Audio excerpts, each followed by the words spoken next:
Chaque année, dès la nouvelle récolte, les blés sont testés, analysés. L'objectif, il est simple, comprendre très rapidement comment vont se comporter les nouvelles farines. Parce qu'une farine peut révéler des défauts ou au contraire offrir des nouvelles qualités. Et ces analyses, faites tôt, permettent au groupe Le Safre d'être les premiers à vous conseiller, vous, les boulangers et industriels qui nous écoutez. Il faut anticiper, bien sûr, parce que chez nos utilisateurs et notamment les meuniers, la règle, elle est ultra simple. Premier arrivé, premier testé. En 2024, la récolte a été compliquée. Trop de pluie, pas assez de soleil et des farines difficiles à travailler. Mais en 2025, la météo change, la production repart à la hausse et les nouvelles farines montrent déjà une autre dynamique. On retrouve une quantité de blé récolté proche des 33 millions de tonnes, sachant que la moyenne est autour de 35 millions. Donc c'est des valeurs assez similaires, des rendements assez importants, autour de 73 quintaux à l'hectare. Et à cela s'associent aussi des emblavements supérieurs de 10%, donc plus de culture de blé. Alors comment analyser une récolte pour en tirer le meilleur? Qu'est-ce qui change vraiment cette année? Et en quoi cela se ressent dans la qualité des farines et des fournés, mais aussi dans les prix? C'est ce que nous allons voir aujourd'hui.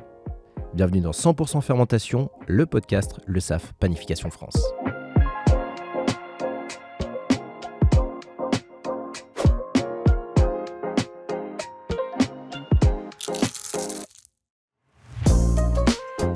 Bonjour Arnaud. Bonjour Romain. Merci beaucoup d'être présent pour ce podcast.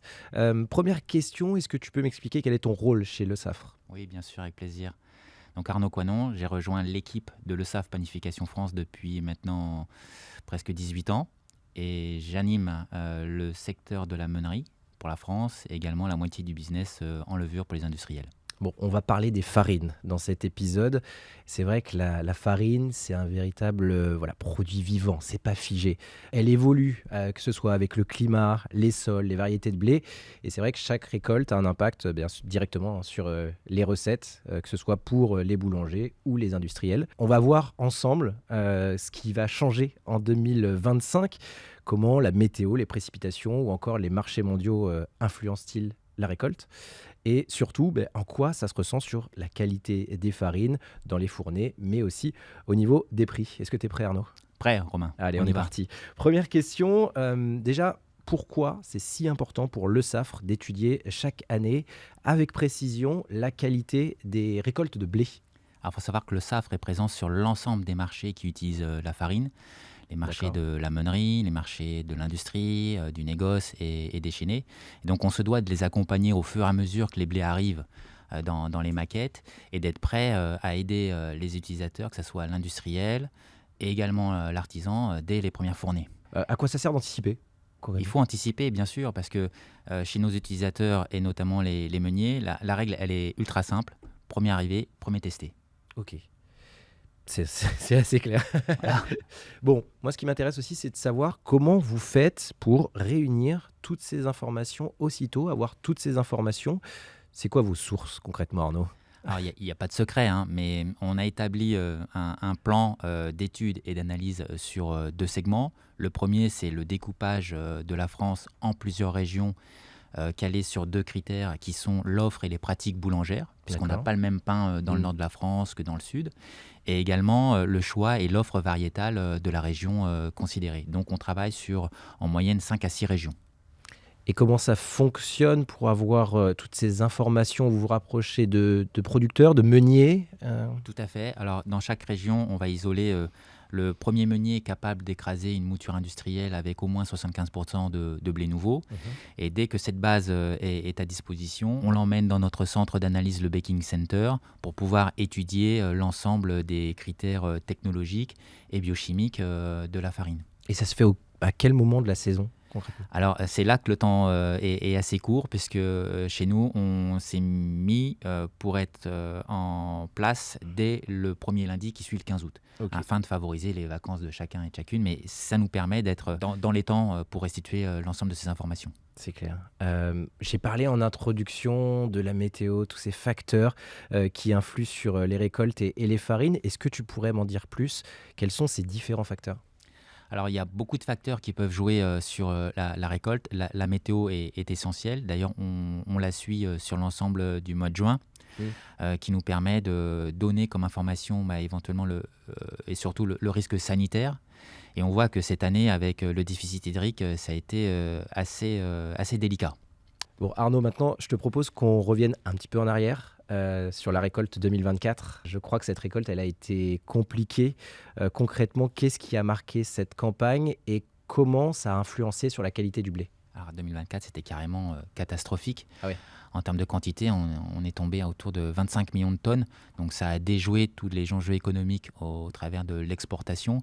Mais également en termes de qualité, c'est très difficile à pétrir. Des farines qui donnaient des pâtes très fermes, avec peu de volume et une hydratation en baisse. Donc il a fallu vraiment déjouer tous ces paramètres. Ouais, concrètement, aujourd'hui, cette année, en 2025, qu'est-ce qui a évolué? C'est quoi les grands changements que vous avez pu observer? En 2025, on respire un peu plus, Romain. D'accord. Ah ouais. On retrouve une quantité de blé récolté proche des 33 millions de tonnes, D'accord. sachant que la moyenne est autour de 35 millions. Donc c'est des valeurs assez similaires.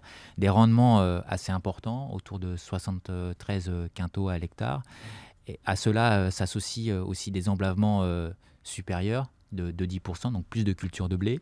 Maintenant, quand on regarde le travail des farines en boulangerie, ça s'accompagne avec des changements qui sont notamment une forte hydratation, entre 1 à 2 points en fonction des régions, Ok. un profil de pâte qui reste quand même assez ferme et tenace. On a des tenues à l'enfournement qui sont jugées insuffisantes. C'est pas très fort en termes de capacité également à répondre lors des longues fermentations. Donc tout ça, ça dégage des corrections et notamment un fort appui dans l'aide au prolongement des fermentations pour la levure. Et c'est là que c'est intéressant parce qu'après ces analyses, c'est là où vous intervenez en créant des correcteurs pour les différentes fournées. Voilà, tout à fait. On va proposer au meunier un cocktail enzymatique ou une correction d'ingrédients qui va lui permettre d'avoir une qualité stable de la farine, parce qu'il faut savoir que le blé qui est récolté entre juillet et août, il va servir à faire la même farine tout le reste de l'année jusqu'à la prochaine campagne quand même. Donc en fonction du temps, la farine va évoluer et c'est notre rôle de soutenir le meunier tout au long de l'année, alors par des formulations évolutives et stables, mais également par de l'accompagnement humain. On a des équipes techniques qui prennent le relais sur le terrain au travers des industriels, des meuniers, mais également des artisans. On va dans les fournils pour accompagner le boulanger à maîtriser ce changement de campagne. Il y a également des outils. Alors aujourd'hui, la nouveauté, c'est les téléphones, l'informatique. Tu maîtrises mieux que moi ces outils-là, ça c'est sûr, vu la jeunesse. Mais avec les appareils téléphoniques, on a accès à des applications qu'on a développées, notamment Dr Bread ou le Safre et moi, qui permettent vraiment d'avoir les outils nécessaires en termes de process et de correcteurs. Romain. C'est vrai qu'en 2025, on a une météo peut-être un peu plus clémente. Il y a eu des périodes de pluie, des périodes de soleil. Est-ce que ça a aidé?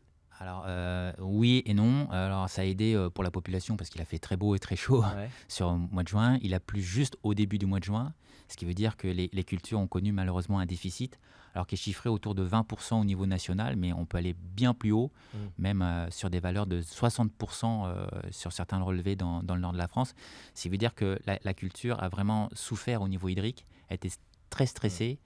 Et on a eu même des hypothèses très dangereuses sur le fait que le remplissage se fasse mal, voire même que la protéine apportée par des traitements azotés ne se fixe pas. Et c'est ce que l'on a vu quand on a commencé les premières analyses. Les blés étaient très pauvres en protéines. On est à peine, voire proche des 10%, quoi. Donc on a eu une forte inquiétude sur la partie panif. Malgré cela, quand on a commencé à pétrir, on a vu que la protéine était costaud, tenace, mais avec des problèmes surtout de fermentation. Ouais. Et donc on l'a vu, en tout cas, 2025 est meilleur en termes de rendement, quoi. Ouais, en termes de rendement, on est sur des ratios classiques, comme sur les 5 dernières, la moyenne des 5 dernières années, 73 quintaux à l'hectare, DPS proche de 80. On est assez satisfait au niveau culture. Je parlais tout à l'heure d'un des facteurs clés aussi de la qualité des farines, c'est le blé qui va être utilisé. Et notamment, on parle beaucoup des différentes variétés de blé. Quelles sont celles qui marquent vraiment cette campagne 2025? Alors, il n'y a pas trop de changements. On reste sur le trio de tête classique qui sont Chevignon, Intensity et Prestance. Maintenant, il faut savoir que les variétés, elles sont sélectionnées sur des critères qui ne concernent pas forcément la première transformation et ni la boulangerie. C'est la résistance aux maladies et la course en rendement. Oui, donc on pourrait dire que ce sont des variétés qui résistent un petit peu plus aux intempéries et au climat actuel. Ouais, tout à fait, de plus en plus. Et on voit aujourd'hui des rendements qui sont supérieurs à 100 quintaux à l'hectare dans le nord de la France, hein, ce qui est quand même assez prodigieux quand même. Et alors, si on analyse concrètement les farines 2024 et 2025, quelles sont les différences entre ces deux farines? Alors elles sont nombreuses, notamment l'hydratation. On gagne plus en hydratation au pétrissage. En termes de pâtes, on reste quand même sur des valeurs assez fermes, mais c'est quand même moins élastique que l'année dernière. La tenue est jugée en insuffisance cette année quand on enfourne, et le prolongement des temps de fermentation n'apporte pas un réel gain Hmm. au boulanger. Donc il faut vraiment aider les meuniers et les industriels et les artisans à avoir cette capacité à avoir une fermentation stable tout au long de leur process de fabrication. Concrètement, est-ce que tu pourrais me dire, c'est quoi les conseils que tu donnes le plus actuellement en 2025 à ces différents professionnels? Alors d'augmenter la partie amylasique dans le cocktail enzymatique pour les meuniers, et puis de choisir un bon améliorant, le safre, pour les industriels Évidemment. et les artisans. Évidemment. Alors, on en parlait tout à l'heure rapidement en introduction. C'est vrai que cette récolte 2025, elle a aussi un impact sur les prix et les marchés. Concrètement, c'est quoi l'impact? Alors, il faut savoir que le prix du blé en France, il n'est pas détenu par la récolte en France, mais notamment par les récoltes des continents voisins qui peuvent se dérouler avant et après. D'accord. Donc, tu vois, si la récolte qui précède est très largement valorisée, Mm. forcément, il y aura plus de blé à échanger. Donc, les flux export-import, forcément, ça va être en notre défaveur. Mais il y a également un autre phénomène qui sont non maîtrisables, hein, c'est les phénomènes qu'on subit au travers de la géopolitique. Il suffit que voilà, il y ait des tensions, forcément, il y aura des impacts sur le prix. Un des autres facteurs, c'est l'usage des blés dans d'autres filières. D'accord. L'alimentation animale d'une part, mais également le bioéthanol qui devient un compétiteur assez exigeant. Merci beaucoup déjà pour cette De rien, Romain. présentation. Moi, j'aimerais qu'on conclue et qu'on se projette un petit peu sur le futur. À quoi pourraient ressembler les farines de demain concrètement? Est-ce qu'il y a des menaces climatiques ou des contraintes de marché qui pourraient peser dans la balance? Alors, j'ai pas de boule de cristal, hein, Romain, mais si je dois me projeter d'ici 2030, bon, il y a une course qui s'est installée sur la réduction de carbone. On Ouais. entend du C30, donc réduction de 30% de bilan de carbone d'ici Mm. 2030, ce qui veut dire que moins d'engrais, moins d'apport azoté, donc moins de protéines disponibles pour le blé, donc des farines appauvries en protéines, et ça, on n'aime pas trop. Ouais.